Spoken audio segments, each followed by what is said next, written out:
Pew News.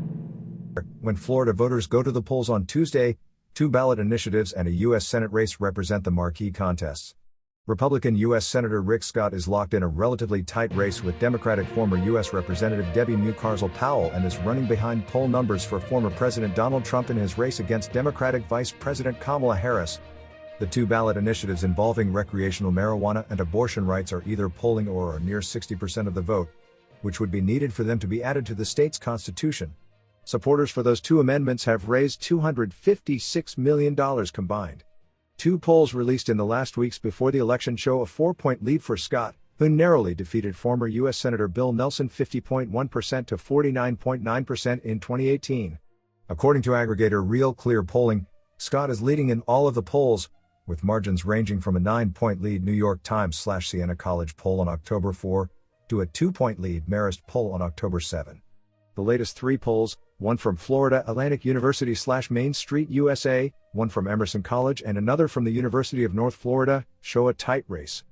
Both Florida Atlantic and Emerson polls show Scott with a 4-point advantage, with North Florida's poll showing an even tighter race with a 3% lead. Trump's support in all three polls is north of 52%. At just 3 percentage points, Rick Scott's lead is significantly narrower than Trump's, similar to what we saw back in July, said Michael Binder, the director of faculty at the University of North Florida's Public Opinion Research Lab in a release. Much like the rest of the country, Trump is running notably ahead of Senate candidates in the same state.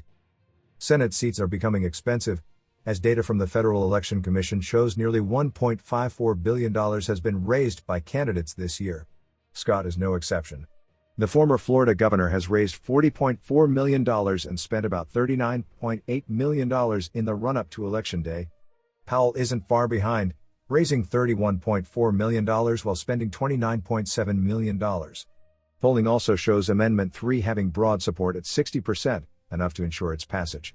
North Florida's poll has support for recreational cannabis at 66%, while the Emerson polls have support at 60%. Amendment 4 doesn't fare as well in the polling, but it is still close. The Florida Atlantic poll has the abortion rights amendment at 58% support with 32% opposed and 10% undecided.